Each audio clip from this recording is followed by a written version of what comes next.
I can feel them getting closer. It has been months since my subjunctor majoris laughed that barking laugh of hers into my face. I made no sense, I freely admit. Vague premonitions were all I had. The sound of slow drips, the feel of undulating movement, a golden light too distant to offer comfort. How does one communicate a nameless dread? Emperor, forgive me, but I am scared. Even now, after so many nights pumped full of stims, my body breaking down through lack of sleep, I feel it drawing nearer. Maybe if my security detail allowed me to sleep, to recover, I could make sense of it. But then I might dream. I can't endure another dream like the last one. One more nightmare leaking out of the Cicatrix maledictum, Subductor Majoris had sneered. I wonder now why she hadn't seen it herself. Maybe she had, and was afraid. She should be. We all should be.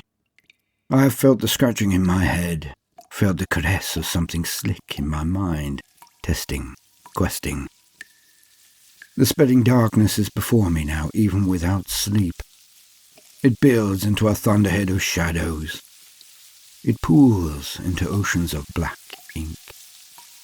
I can see the candles of the worlds illuminated by the minds of my brothers and sisters, first dimmed and then extinguished. It's curious.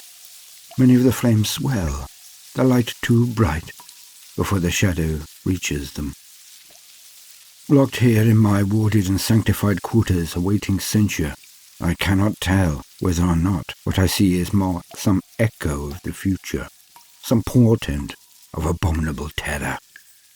I pray my gaolers will tire of my existence before long. Personal Journal of Catia Ananguro, Subductor Estropathicus Minoris, Thrain Relay Stations. Blood of Baal.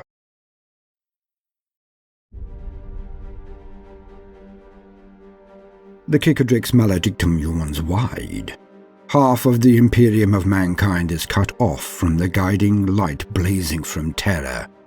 In the darkened Imperium Nihilis, the Blood Angels and their successor chapters fight for their very survival against hordes of ravenous Xenos, for the Tyranids will not be sated.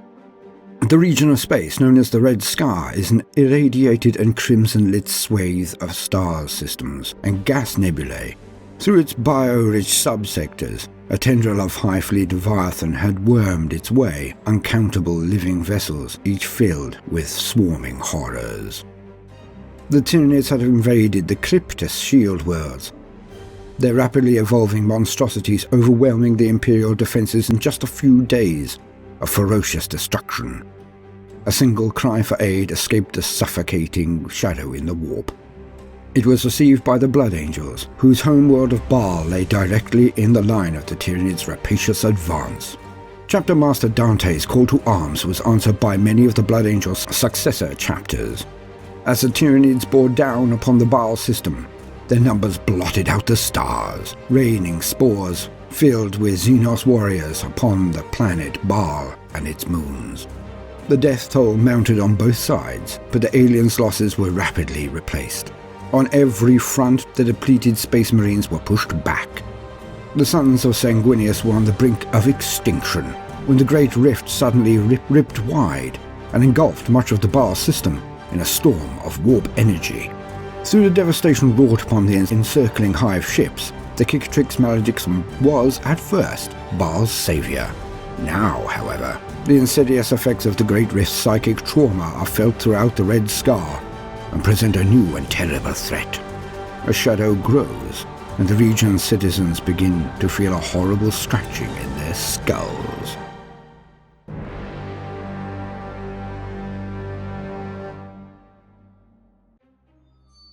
A red feast, When the Great Devourer turned its galaxy-spanning hunger to the Imperial star system scattered throughout the Red Scar, the Blood Angels stood in their path. The Sons of Sanguinius resisted the Xenos tirelessly, fighting not only to safeguard Imperial space, but defend their home world of Baal itself, for the chapter's very survival was at stake. By giving a name to the myriad Tyranid incursions, the Ordo Xenos believed they understood them. The High Fleet, codenamed Leviathan, was recorded ravaging sectors of the galactic south. Yet invasions by creatures exhibiting similar colorations and tendencies struck at isolated sectors all over the galaxy. In reality, Leviathan's tendrils attacked from beneath the galactic plane, unlike the other High Fleets known to mankind. Regions could gain no advanced warning of attack by monitoring this High Fleet's serpentine course. Questing shoals of hungering bioships appeared seemingly at random from the frozen emptiness beyond the galaxy. In this way, many bio-rich worlds of the Red Scar were scoured of life before the Imperium could muster any defense. The Red Scar flares like an angry wheel over the hollow charts of the Ordo Astra. Its thousands of stars all shine a shade of crimson, tinting the worlds and gas clouds of the region with the color of spilt blood. Each system is cursed with ferocious radiation emitted by these scarlet suns, and life there is exceptionally hard. But the Imperium never shirks from harsh conditions when there are valuable resources to acquire. Though billions died to embed permanent settlements, hundreds of the Red Scar's systems eventually rang to the noise of humanity's industry beneath the ruddy stars. The tendril of High Fleet Leviathan that wound its way through and around the Red Scar was but a single proboscis of the Gestalt organism that emerged from the intergalactic void. Nonetheless, it consisted of the greatest number of hive ships the Imperium had ever recorded. One curling spur of Leviathan's presence in the Red Scar would later be termed the Cryptoid Tendril, for in its path were the shield worlds of Cryptus. This populous binary system was just one of countless territories threatened by the Tyranids, which the Imperium took decisive steps to defend.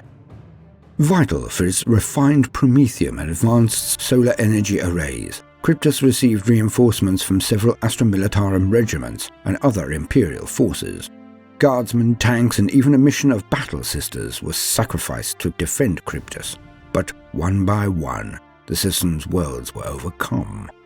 When Cryptus's signal reached Baal, the Shield World struggle was already known to Commander Dante, chapter master of the Blood Angels.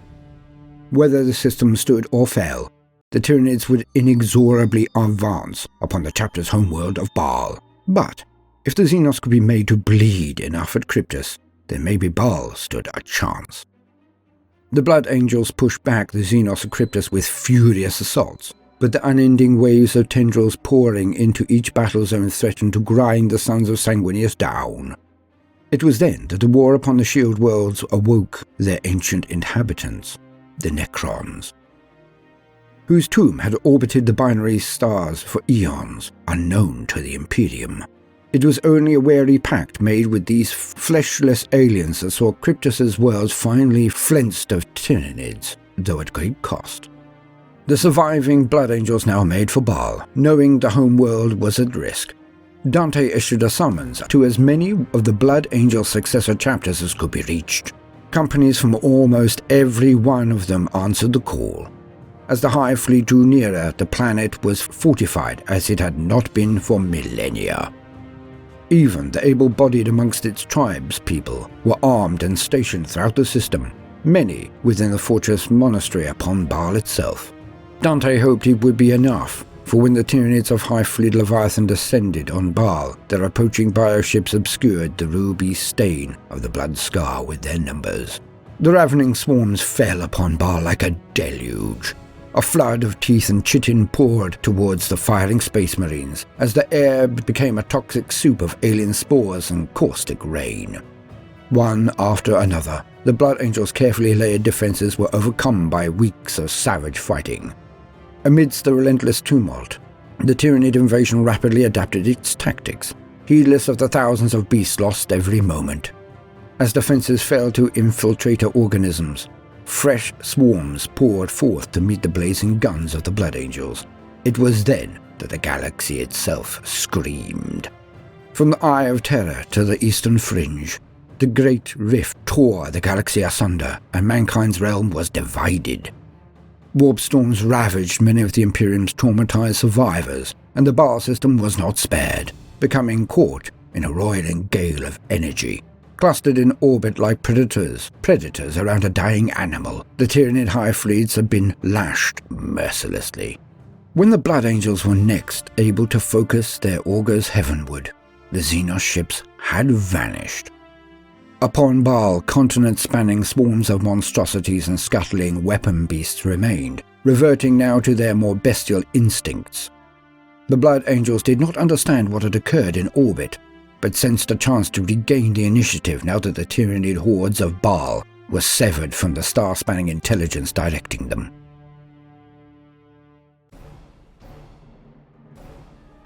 The Xenos did not fall back before the Blood Angels' counter-assaults, however, but instead flung themselves forward with greater hunger and ferocity. The Blood Angels teetered on the brink of extinction. Though the hive ships were gone, the Baal system's worlds still teemed with Xenos. It was but one system of thousands in Warzone Baal, which encompassed the Red Scar and its fringes. Within each one, the Tyranids swarmed and feasted. Duties demand. The Blood Angels battling the Tyranids on Baal were faced with the possibility of utter destruction. Yet the opening of the Great Rift brought salvation unlooked for. As the Tyranids fought on with savage instincts, a figure from another time swept out of the tortured warp with reinforcements and dolorous tidings. The Blood Angels and their successors fought for the world of Baal with sharpened blades and blazing bolt fire. Where ammunition ran dry or combat knives were blunt, they lashed out with kicks and punches. Enhanced musculature and hardened ceramite were pitted against snapping maws and raking talons. At stake was the survival of the entire system. Baal's mortal citizens fought too, for they knew no mercy could be expected from the Tyranids. All believed it could be Baal's final hour, and they fought with the fury of those with nothing left to lose. Beyond the spore-choked skies, the Tyranid bioships in orbit had been brutally swept into oblivion by the warp storms that roiled in the wake of the Great Rift. In their place, the turbulent void miraculously disgorged a new fleet. Approaching Baal, the incoming ships transmitted Imperial identifiers to the Blood Angels, revealing that they hailed from Terra. But the chrono-idents were so corrupted that Baal's logisticians could ascertain no fixed origin time. These were ships of the Indomitus Crusade, the immense force which was spreading out from Terra to reclaim and defend mankind's dominion. They found the Blood Angels' position on Baal's surface to be steadily contracting before the encircling Tyranid swarms. The ships unloaded searing barrages of macro-cannon shells into Xenos to store their advance, before releasing wings of attack craft and countless dropships. The warriors they carried were Primaris Space Marines, who owed their genesis to the far-reaching tactical acumen of Reboot Guilliman, and it was none other than the Avenging Sun himself, who now coordinated the Imperial attack. Clad in the colours of the Blood Angels, the Flesh Tearers and other chapters of Sanguinius's line, waves of Adeptus Astartes warriors inspired the depleted defenders to resurgent acts of savagery. Many Imperial lives were lost as the defenders and crusaders hammered the Tyranid away from their lines. However, after days of battle, the combined Imperial armies stilled the aliens' impetus across half of the planet, giving the Blood Angels breathing room to consolidate. Gathering for the first time since the battle for Baal had commenced, Dante and the other chapter masters formally accepted the Primaris reinforcements and the arcane technology required to create them. Only Gabriel Seth of the Flesh Tearers harboured reservations about the gift's implications, but his warriors had been impressed with those Primaris Space Marines who fought in their livery. Guilliman shared with the chapter masters the terrible tidings of the Great Rift and its consequences for humanity, even as many of these leaders stared at him, struck by the presence of one hailing from a time of legend. Guilliman concluded by appointing Commander Dante as Regent of Imperium Nihilus, a responsibility both deeply humbling in its honor and immeasurably weighty in its magnitude. With swarms remaining upon the homeworld and its sister planets, the future of Baal was by no means secure. Yet Guilliman's fleet made preparations to move on, for there were regions whose peril was far greater. The sons of Sanguinius now drew plans for a counteroffensive to cleanse the rest of the system. Revitalized by reinforcements and fresh purpose, Dante and the commanders of the successor chapters struck out from positions that had nearly been the site of their doom. Strike forces assembled by the surviving allies swept forward to rid Baal of the Tyrannid hordes. The Blood Angels were determined to capitalize on the creature's severed link to the hive mind, not knowing how quickly it could be reknitted. Weeks of further bloodshed ensued, and Baal's already battle-torn deserts were churned to mud as they became soaked with blood and ichor. The Tyrannid dead piled high to form a stinking, unending bloodscape. The might of the Primaris Space Marines was proved beyond question in these battles, and the Blood Angels wasted no time in beginning to muster further waves of this new breed of warrior. Many of the young tribesmen who had bravely defended Baal were remade as Primaris Space Marines, having proved their worth 10 times over during the horrific invasion. They were not the only ones to undergo transformation, for the Blood Angel's sinister chief librarian, Mephiston, undertook the dangerous crossing of the Rubicon Primaris. Together, the Imperial armies finally crushed the last of the Tyrannid swarms. However, not for a moment did the Blood Angels believe that Baal was entirely cleansed of the Xenos presence. They were likely wounded or cut-off creatures still hiding in desert caves or buried beneath the dunes of sand and corpses. And who knew how long the countless spores which had rained down on the planet would remain dormant before bearing their hideous fruit? The task of hunting down the Xenos remnants fell to surviving tribesmen and neophyte space marines, but finding lone organisms paled against the immense duties now placed before Dante, duties which the relative lull in hostilities now allowed him to appreciate more fully.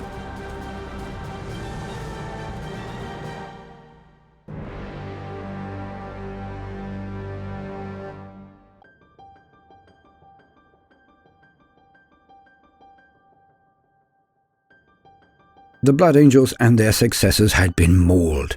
Despite the much-needed influx of Primaris Space Marines, no chapter on Baal stood at full number. Even those that were still strategically functional had lost immeasurable tactical strength, including veterans of centuries, ancient and irreplaceable war gear, and even many chapter masters. Ranged against them were the predatory infestations of the other worlds of the Baal system, and many others spread throughout the Red Scar and its fringe regions. The fate of the Tyrannid biovessels that had vanished from Baal's other orbit remained unknown, but Dante was assured by his blood-weeping astropaths that no similar disappearances had occurred elsewhere. Quite possibly the Tyranids had not even noticed the loss. Their numbers were legion, their hunger limitless. Lord Guilliman's reports of the galactic turmoil shocked Dante. Throughout the Imperium Nihilis, numberless terrified worlds were beset by horrors. Who knew how many systems mankind's enemies had already leapt upon, sensing weakness? Wielding the authority of terror, the Blood Angels were to be the Emperor's hand beyond the Great Rift. Dante's resolved to make this a gauntlet dripping in the blood of mankind's enemies. The Lord of the Angelic Host gathered his senior advisors and fellow chapter masters. Together, they determined that reclaiming the remainder of the Baal system must be their first priority. With the home system secure, Dante would then set in motion the Angel's Halo, an ambitious plan of reconquest that would strike 3 nearby systems to establish them as staging posts for further expansion. To support these 3 chosen theaters, Dante and his fellow chapter masters dispatched forces to fight holding actions and reclamation operations throughout the region, intercepting or delaying Tyrannid reinforcements. Dante did not hesitate to call upon the full breadth of his newly conferred authority as regent of the Imperium Nihilis. If the Red Scar was to survive, the Angel's Halo could not be allowed to fail. The spread of shadow. Warzone Baal reeled under the onslaught of the Tyranids. its thousands of systems writhing as they were consumed. Each prey world was isolated by the suffocating psychic voice of the hive mind, the psychers on those planets tortured to the point of insanity. The Tyranids spread throughout the flourishing systems of the Red Scar, even to those weakly bound to its fringes. An invisible psychic miasma accompanied their advance, a phenomenon the Imperium had long ago learned to fear as a shadow in the warp. It engulfed entire systems, cutting off cries for help and crippling the defenders' ability to flee. As the Tyranids came to infest the entire region, there was nowhere they were not felt. Astropaths went insane trying to send their simplest of visions. When the Great Rift split reality in the midst of the terror, many psychers in the Red Scar dared to believe that the galaxy was responding to the Tyranids' unnatural psychic taint. The Imperium fought back viciously against the Tyranids throughout the Red Scar's systems. The Blood Angels' successor chapters formed the Blade's edge in these bloody actions, but the Space Marines were few. Many battle zones comprised only a small number of squads of Sanguinius' sons, supported by Astra Militarum, or forces from Forge Worlds or sacred shrines. The Blood Angels encountered panic and terror amongst the surviving populations. Desperate riots broke out. People screamed uncontrollably, and kin fought kin. Trepidation was understandable before the encroaching hordes, but in some cases the violence had to be ruthlessly stamped out. In the Diadon subsector, the librarians of the Angel Sanguine witnessed this terror spawned violence even amongst their allies. The screaming guardsmen dashed their heads against ferrocrete walls, and Skitarii warriors became caught in fevered logic loops, oily blood pouring from their emitters. When the Tyranid's smothering psychic pall fell over a world, even the librarians' fortified minds strained to endure its touch. The Imperium had long known that non-psychers felt the Tyranid's psychic presence as a shroud of unnatural dread, but never had its effects been witnessed to this degree. Stretched as thinly as they were across war zone Baal, the Blood Angels and their successors could ill afford such bewildering afflictions amongst the ranks of their allies. While the exact source of these disturbing phenomena could not be fathomed, a further problem faced the war zone's populations. Since the opening of the Great Rift, the black ships that normally collected tithes of psychers from Imperial worlds had not been seen within the Red Scar. It was rumoured that these clandestine vessels employed select navigator houses and operated out of extensive facilities across the galaxy. If they could not reach the Red Scar to remove potential psychers, the consequences for the region might be catastrophic. More and more psychers appeared in the refugee camps to which so many civilians had been shipped like groks. Each psychic mind represented a threat to the Imperium's safety, and the librarians of the Blood Angels and their successor chapters saw their responsibility clearly. If the black ships could not discharge their duty, then the Space Marine psychers would have to act. Thus, a great collection of librarians took up watch over the refugee psychers. They would tore them away from their duties on the front lines. The librarians tested the minds of as many of the aberrant humans as they could, probing for any psychic weaknesses. It was well that the librarians undertook this work, but its scale was monumental. The levels of psychic potential that they found amongst the human refugees went beyond anything that could be explained by the absence of the black ships. The librarians uncovered many fledgling psychics struggling to comprehend or control their newfound powers. Once identified, they were isolated and subjected to invasive psychic interrogation to determine the manner of threat they posed. Yet for every psyker so screened, many others lost control before they could be found. Some were horrified by the acts they committed, while others revelled in their unbridled power. The Tyranids did not fail to notice this unexpected new weakness amongst their human prey. The hive mind observed through the senses of its almost limitless progeny, and responded as it always did. With unnatural speed, invasion swarms across the immense breadth of the Red Scar adapted. Soon, Blood Angel strike forces encountered broods of psycho beasts on every battlefield. Veterans of past Tyranid wars had seen the aliens adapt in this way, but usually only in response to the pure psychic might of Adeptus Astartes warrior mystics.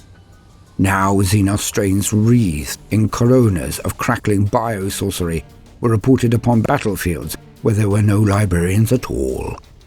To the Blood Angels on the front lines, it seemed clear that the Xenos had sensed the absence of Space Marine psychers and fought to take advantage by harnessing their own psychic might. Upon some worlds, the Imperium was able to counterstrike with sufficient power to prevail against the ravenous Tyranids. Yet such victories were few. Often the hive mind's concentrated use of psychobeasts crushed the sanity of mankind's defenders. Under some creatures' baleful gaze, entire squads of guardsmen writhed in psychic torment before dropping as one. Even the sons of Sanguinius fell, their armor cracked open by lances of psychic witchfire. Every battlefield of Warzone Baal, it seemed, was saturated with the power, the terror, and the unpredictability of the warp. Stars red with blood. The Blood Angels' homeworld was saved, but the cost had been terrible, and the war was far from over. Faced with the enormity of the Tyranid fleets and the numberless bio-horrors they carried, the Blood Angels and their successor chapters fought on nobly, launching the Angels' Halo offensive to take the fight to the stars. Not all of the Blood Angels' successor chapters that had survived the battle for Baal continued to fight in the region. Many chapter masters took their newly inducted Primaire Space Marines and left, while some planned to return and fortify their own holdings. Others redeployed at Dante's request to strategically important systems outside the Red Scar, preparing the way for the liberation of the wider Imperium Nihilus. Those chapters that remained pledged to continue aiding Dante and the Blood Angels. Some, such as the Flesh Terrors, fought in the name of their shared lineage. Others did so in deference to Dante's title of Regent of Imperium Nihilus, for their commanders had witnessed Reboot Guilliman bestow that honor upon the bringer of Sanguinius's light. The redeployment and reinforcement of the Blood Angels and their successors was no swift task. While new battle brothers were trained, wounds healed and repairs made, small forces braved the churning warp to reconnoitre the very nearest systems. His chapter returning to fighting strength, Dante coordinated the retaking of the Baal system himself, taking a squadron of ships to the outer world of Kuru, a scrub-covered moon of a gas giant used by the Blood Angels as a monitoring station. The Tyranids had originally been drawn to the planetoid by the immense reserves of complex gases locked in its crust. Their hive ships were now gone, dispersed by the fury of the warp storms, but hordes of weapon beasts still befouled the moon's small sensoria cities. If Dante could reclaim this infested part of the chapter's home system, it would form a strong center from which the Angel's Halo could expand. The Blood Angels launched their initial landings and the battle began in earnest. While Dante fought to secure dominance of the Baal system, Gabriel Seth took the Flesh Terrors out into the void. The Angel's Halo strategy called for the taking of 3 initial targets, which Dante had termed the Points of Grace, to be seized as Imperium's forces spread outwards in an expanding wave from the Baal system. These points were strategic foci that were vital to the wider purging of the Red Scar by virtue of their position or their assets. Each of the 3 points of grace could be reached by a series of very short warp jumps plotted around scattered astropathic relays and substations. Even attempting these caused loss of life and severe damage to the largest of ships. Seth volunteered the Flesh Terrors to take the first point of grace, the planet Ashkelon in the Kronos system. This industrial world was a key supplier to many systems, but Dante had chosen it for another reason. Navigators and astropaths from the Blood Angels fleet had reported that the system was completely lost to their arcane sight. Many systems in the Red Scar were shadowed, but the darkness surrounding Ashkelon was denser than most. More disturbingly, the shadow was growing. Something lurked there, spreading its influence. Few in the Imperial armies could agree on what it might be, but Seth knew in his heart that it could not be allowed to continue. Meanwhile, the Blood Angels and Angels Carmine sent vanguard forces to the second point of grace, the linked space stations and orbital platforms of the Gamma 4 system. These facilities contained a significant astropathic relay, which made the otherwise uninhabited system a regular way station for ships undertaking perilously long journeys. No word had been received from the bonded armsmen employed by the Adeptus Astronomica to protect the site, and the vanguard warriors were tasked with ensuring its security or learning of its fate. Having vowed to reclaim the planet identified as the third point of grace, Captain Sendini of the Blood Angels' 5th Company assaulted the fortress world of Bellick Alphas. Granted reserves from the 9th Company a significant number of the armory's remaining assets, Sendini did not believe in being overcautious. The firepower at his command would, he believed, allow the Blood Angels to destroy whatever Tyranids had managed to make it past Bellick Alphas' formidable defences. Once secure, the planet would provide the Sons of Sanguinis with a strong anchor point from which assaults on other systems could be launched. Unbeknownst to the Blood Angels and their allies, the Leviathan fleet swarming through the Red Scar were more than aware of the events in the Baal system. Synaptic imperatives passed from one organism to another, between fleets that were many light years apart. Leviathan's experience in many parts of the galaxy had given it the opportunity to learn. It was familiar with mankind's varied armies, with the ways in which they moved through the void and defended prey worlds. Through an aggregated stimulus and response on a vast scale, the Hive Fleet ensured that its organisms surrounding the Baal system went into overdrive, adapting, modifying, and devouring. Dante also dispatched smaller missions in support of the Angels' Halo strategy. Ships carrying no more than a few squads undertook short warp jumps to relieve embattled convoys of materiel or refugees. They tested Tyranid forces for weakness and conducted lightning-fast vertical insertions to perform assassination and extractions. All the while the ship's augurs strove to increase Dante's knowledge of both the Tyranids' disposition and the state of the warp storms across the Red Scar. The fragmentary reports these forces were able to send made for grim reading. The surging warp storms born in the aftermath of the Great Rift showed no signs of calming. The shadow in the warp was in evidence throughout the entire Red Scar. Tyranid hive fleets carved through many Imperial systems, and wherever their malign touch reached, madness flowered. The approach of the Tyranid hive ships appeared to coincide with claims of horrific psychic phenomena. Hope was in short supply, but not yet extinguished. Dante's attacks from Baal had prepared the way for further forays, and with the increasing numbers of Primaris Space Marines being created, there was still a chance they could prevail.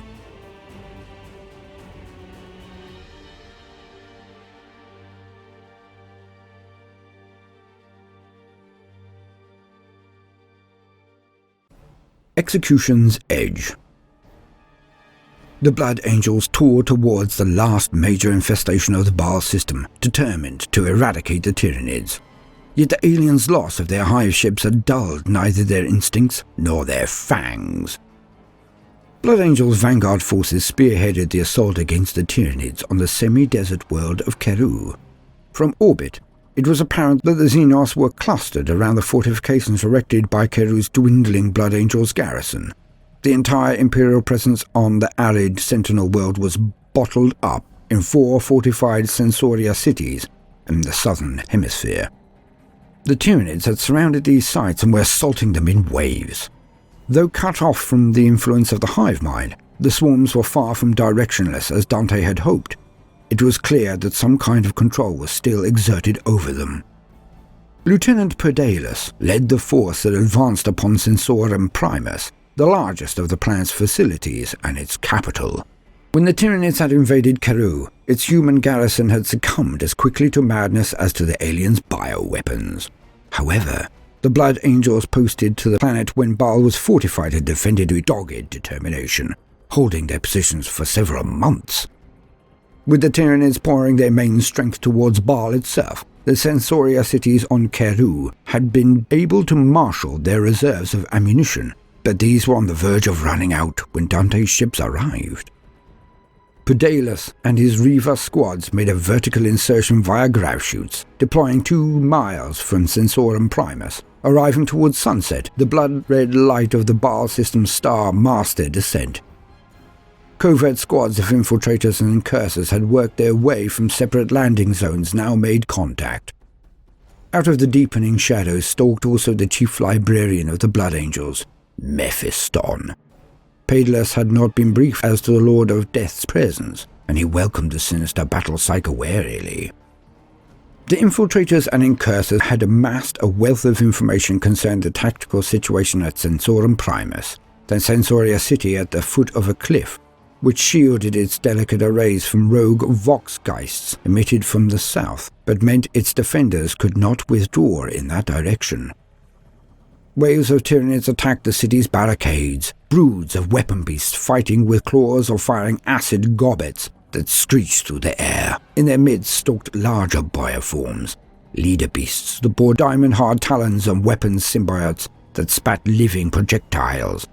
All the while the city's automated guns and remaining Blood Angels fought to keep the beasts at bay. The vanguard struck as Baal's star sank to the horizon. Arcing smoke grenades landed amongst the Tyranids, and the air filled with sounds of cracking chitin and erupting alien ichor. The infiltrators and incursors advanced from cover to cover along an ancient riverbed, firing ceaselessly. Attacking several broods at once, the Blood Angels sped out from their initial line of advance, each squad working in synchrony with their battle brothers. The Tyranids reacted instantly, turning to face the greater threat at their rear. Hormigons bounded over their dead through the dense fog of smoke and reeking physaline. Bolt shells, unimpeded by the black haze, consistently found their mark, but where one Xenos fell, 3 more clawed their way forward. The swarm was now at the Blood Angels' throats, talons instinctively aiming at armored joints and eye lenses. The Reavers had waited for the optimum moment to strike. As one, silhouettes that had seemed part of the scrub became a blur of motion. Shock grenades exploded, and the Reavers' amplified roars sounded like predatory snarls of rage as their combat knives were blooded. Through the shifting smoke shrouding the swarm, Mephiston darted with uncanny speed, his hazy form outlined by arterial sprays. Death screeches filled the air around him as flashes of psychic power lit up the smoke. Then the vanguard suddenly withdrew. Reavers pulled back under the ferocious covering fire of incursors, and Mephiston threw up shimmering barriers that defied the living ammunition of the foe. Upon the dusty riverbed's high banks, eliminators previously motionless in pools of shadow now chose their moment to fire their silent bolt sniper rifles at high-value targets amongst the Tyranids. The Xenos poured after the vanguard in an animalistic surge, but Dante had been right to sense a lingering control over the Xenos. While the main swarm instinctively pursued the Blood Angels, imperatives had pulsed outwards from the leader beasts, and lictors and gene-stealers now sprang from the thin scrub at the Space Marines' flanks and rear. Lightning-fast claws and talons tore through Mark 10 armor, hewing a gory path through the Blood Angels' ranks.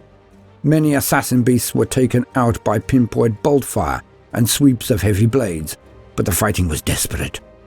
As night fell, a foul rain of spores began to descend from the sky as the leader beast's psychic impulses drove their forces to surround the vanguard. It was then that Dante's own forces entered combat. Tongues of flame sprung from the night sky, illuminating red and gold warriors. As intended, Mephiston and the vanguard had drawn the Tyranids away from the Sensorium city, stretching the aliens' reach and forcing them to fight on 2 fronts. Acting on the vanguard force's information, the descending angels of Dante's sanguinary guard and suppressors first targeted the leader beasts, cutting the head from the serpent in flurries of heavy fire and blows of crackling encarmine blades. Mephiston and Perdalius led the vanguard to hammer the remaining broods, and, after much bloodshed, the last traces of the swarm were finally put down.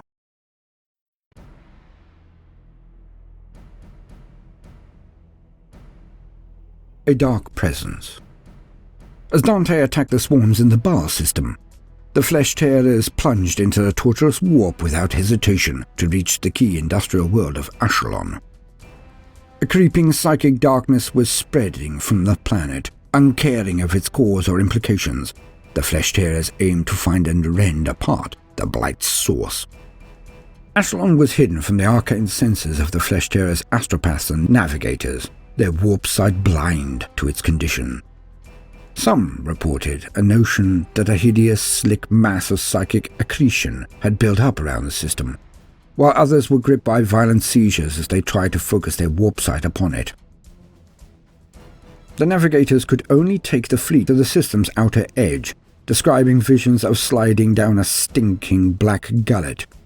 Approaching Ashkelon, Librarian Jarod pinpointed the source of the growing aura, a city-sized refinery in the planet's northern polar region. It was reachable only by a single megalithic bridge, the Via Celestos, spanning a toxic hell half a mile below. The Flesh-Tearers' ships passed Ashkelon's orbital platforms, hanging shattered and dark above the planet. The massive structures bore gaping rents where Tyranid ships had forced their feeder tendrils into gorge on the crews. Then the Flesh-Tearers themselves encountered Tyranids, bio-vessels still clustered in orbit, seeding the planet below with alien spores. Lance volleys blazed from the Imperial vessels, rupturing meters-thick cartilage, while bioplasma and pyroacid shot back at them. The violence of Seth's attack enabled dropships to descend through Ashkelon's atmosphere. Within their holds the mood was grim. Many battle brothers had succumbed to the Black Rage, and every Flesh-Tearer felt a simmering anger that threatened to boil into violence. Ashkelon's polar regions were subjected to intense disruptive energies capable of tearing strike carriers from the skies. This forced Seth to land armoured assets further south, denying him the direct orbital insertion that would have allowed his warriors to vent their rage quickly. Battle tanks and transport rumbled from the drop point and reached the Via Celestos. The bridge soared so high over the polluted land that sickly mists obscured its foundations. Within the transport, squads of Flesh-Tearers barely contained their rising ire, watched over closely by chaplains. Still, no broods poured out of the city, and the chapter master felt he was being drawn in. His suspicion proved prophetic when the skies darkened above the refinery ahead. The dark cloud swiftly resolved into dozens of wind creatures, which swooped down upon the Flesh-Tearers. Spilling forth from their transports, the Ebon warriors of the Death Company charged whatever they could reach, while intercessors formed a firebase, corrosive bio-ammunition melting armor seals and burrowing into flesh. But the Flesh-Tearers' firepower held the winged terrors at bay. As the rushing waves of aerial attacks continued, Seth's forces picked up Auspex warnings of foes closing from behind. The signals became stronger, larger. The horrors resembling mythic drakes plunged from the skies, spitting accelerated crystalline clusters that tore through armor plate. Turrets swiveled. Tracks span. As the Flesh-Tearers' columns responded to threats from all sides, the escalating anger proved too much for some battle brothers. With screams of rage, intercessors broke in ones and twos, racing towards whatever they now perceived the Tyranids to be. Out of the mists below, yet more Xenos rose, spiraling around the Gothic buttress of the bridge. Stalled, disintegrating, the Flesh-Tearers were being dissected. As if to confirm their fate, a new cloud of dark shapes appeared in the east. Yet from its midst came rockets and blinding beams of energy that swatted screeching Tyranids from the air. Valkyrian Vendetta gunships had arrived. Only as they sped overhead could Vox be established. The remnants of the system's Aeronautica Imperialis had survived out of sight in Ashkelon's darkened orbital platforms. Detecting the Flesh-Tearer strike force, they had fought through Tyranid swarms of their own to reach the Space Marine's position. The surviving Flesh-Tearers snatched the opportunity created by the Imperial assault to break out of the trap and surge onwards to the refinery city. Librarian Jarod led Seth and his blood-hungry warriors to the source of the sickening psychic miasma, the city's half-ruined astropathic tower. There they would end it. Under a gaping rent in the tower's roof, the Flesh-Tearers found a bloated bioform in the remains of a spore sac. Veins of energy linked it to the twitching husks of slack-jawed astropaths. It was some breed of psycho-beast, Seth guessed, engorged with power like nothing he had seen. With a shout, Jared cleaved the nearest astropath in two before a screeched command filled the air. Monstrous Xenos suddenly broke straight through the walls and tore the librarian apart with crushing claws. Seth felt he understood. This thing was using the astropaths, draining them, to project its black will into the void. His chainsawed blood reaver ripped through the air, shearing immense talons in half, each backswing messily beheading an astropath. The flesh tearers unleashed their rage, driving their weapons again and again into the Xenos with grisly fervor.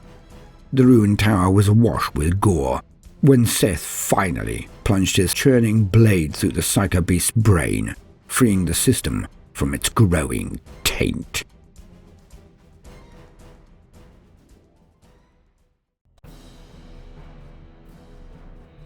Predator and Prey. The fortress world of Bellick was the shield of its subsector. Its garrison had held out bravely behind the planet's strong defenses. The troops' resolve was faltering in the face of unexpected phenomena. Unknown to them, Blood Angels' reinforcements neared, but other eyes were not so blind to the Adeptus Astartes' approach. The Blood Angel strike force arrived at Bellick in perfect coordination. The ships had been delayed and scattered by their winding path through the unquiet warp, but the final translation was flawless, and they re-entered real space with a storm of firepower. Blasted with macro cannons, some bioships withdrew into the void, trailing frozen gouts of ichor, while others aggressively attacked. Even as the orbital battle raged, Blood Angels under Captain Sindini of the 5th Company made planetfall. As the Blood Angels gunship descended, some squads peeled off. These carried task forces of Phobos-armored Vanguard Space Marines entrusted with obtaining caches of weaponry and technology. Bellick was rumoured to harbour huge stockpiles of the flesh-melting mutagenic acid used to produce Hellfire shells. Securing this substance for Dante's other forces would greatly improve their chances against the Tyranids elsewhere in the Red Scar. The Blood Angels' primary target was the fortified port complex at Rikan. Its besieged gatehouse was holding out, but the overrun city around it gave the swarms all the cover they needed. The Xenos forays had so far been repulsed, but there was no way for the Astra Militarum garrison to break out and shatter the horde with massed firepower. In accordance with strict strategic doctrines, the garrison had sent all of the port's soldiers to defend the gatehouse, but Sindini had no appetite for blinkered siege theory. He would secure Rikan on his own terms. Within moments, the fluid adaptability of the Adeptus Astartes had identified the means to crush the swarm. The Blood Angels' gunships landed at the deserted port itself, as Sindini gave instructions to the garrison commander to evacuate the fortress and join the Space Marines. It was ruthless, but Sindini knew the advantage outweighed the cost. The Tyranids would be led where he wanted them. The commander's reply was almost lost in the noise of anti-air cannons sweeping the port's skies, but garbled words could be heard, describing horrifying incidents concerning his men. Of more strategic concern to Sindini were reports of severe seismic disturbances felt outside Bellick for months. Though the port itself had been stable of late, data inloads from the garrison's cogitators revealed that 3 outposts and the defenders had disappeared into suddenly yawning chasms. On Sindini's instruction, the garrison abandoned the bunker complex that formed Rikan's gatehouse. No longer held back by its defense guns, the Tyranids smashed into it. A trio of carnifexes charged, their spined and plated limbs tearing through the reinforced portal, heedless of any damage to themselves. In their wake, hundreds of smaller beasts screeched and hissed as they chased the garrison making for the port. Behind the gatehouse complex lay a loading area crisscrossed with servo-hauler tracks, and beyond that the port itself. Rikan Port had been built within a natural depression, and tiers of control towers and basilicanums encircled its landing zones like an amphitheatre. As the garrison withdrew, suppressors fired into oncoming Tyranids, shadowing the Imperial soldiers until they reached the cover of the port buildings. Now Sindini made his move. From every fortified barbican, every shielded balcony, the fire support squads of the strike force let fly. The deafening sound reverberated around the depression, from overlapping explosions to shrieks of propellant. Rican Port was turned into a killing field, as the heavy support of Sendini's own 5th Company and the 9th Company reserves shredded dozens of Xenos every second. The first wave of Tyranids disappeared in detonations of gore and flame, but more were coming. At their officer's command, the garrison soldiers turned their firepower upon the Xenos also. Volleys of irregular lasgun fire from the terrified men and women stabbed out, but their discipline was failing. Suddenly, a rumble like an earthquake shook Rican, unheard over the din of weapons, but certainly felt. The soldiers of the garrison staggered. Chunks of ferrocrete rained down, striking human, alien, and Astartes alike, and fissures snaked across the port. This soon proved to be no natural earthquake at all. Fountains of rock and earth erupted across the landing zone, many even bursting up within buildings. From them crawled sinuous, hook-limbed monsters. In the center of the landing zone, the ferrocrete apron collapsed, revealing the ravaged foundations that lay beneath. A honeycomb of tunnel openings was exposed, and from every one crawled more and more Tyranids. Looking down, Sendini saw that the Xenos had bored through solid ferrocrete. This was no quick accomplishment. The entire area had been well prepared. Bulbous floating creatures now advanced amongst the Tyranids still sweeping forward from the gatehouse, their fluted spines crackling with power, discharging bolts of energy that incinerated soldiers and melted through power armor. A hulking leader beast also waded through the lesser bioforms, its deliberate movements displaying a dark intellect. At the Psycho Beast's arrival, a strange malaise seemed to take hold of the garrison. Soldiers screamed and clutched their heads. Some tore at their eyes, or suddenly attacked their squad mates. Worse was yet to come. The Blood Angels on the ground were forced to engage in individual squad combat, their cohesion and firepower reduced by the need to defend against the Xenos now in their midst. They pulled back to second lines of defense as serpentine horrors slithered toward them at unnatural speeds. On upper balconies, their battle brothers slaughtered Tyranids still, but suddenly grasping claws and talons tore at their backs as broods of gene-stealers burst from within the buildings. Captain Sendini, fighting with his warriors in ever-shrinking pockets, called in air support. When it arrived, it was only a fraction of what he had prepared. From orbit, the breathless shipmasters revealed that they were fighting for their lives.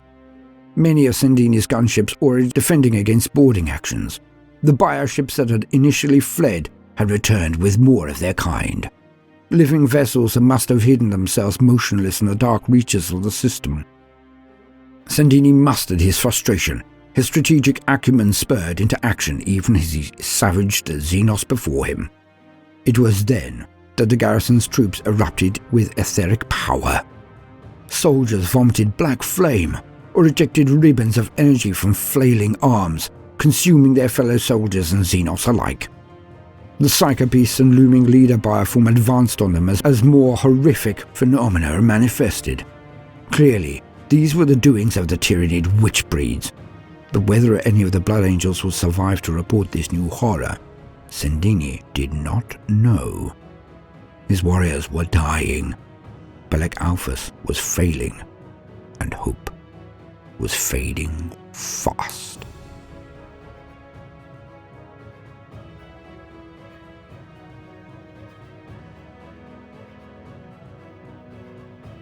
Gentle listener, that is the conclusion to the standard book, Psychic Awakening, Blood of Baal. Again, I can only presume that the extended story is in the collector's edition. Previously, I had stated that I had some antipathy towards this approach by Games Workshop of only giving us half of the story. But to a certain extent, I now believe that that may be, well, worthwhile. This now gives us an opportunity, all of us, to not only enjoy the book that we have, but to know that in the future we could get the collector's edition, we could put it on our wall perhaps, and maybe, just maybe, enjoy the rest of the story. As it stands now, I do not wish to conclude the story, because, for those who do not play Blood Angels and Tyranids, the story will out in the future, and then I will cover it. But for the moment, I would just encourage everyone to potentially go and buy the book.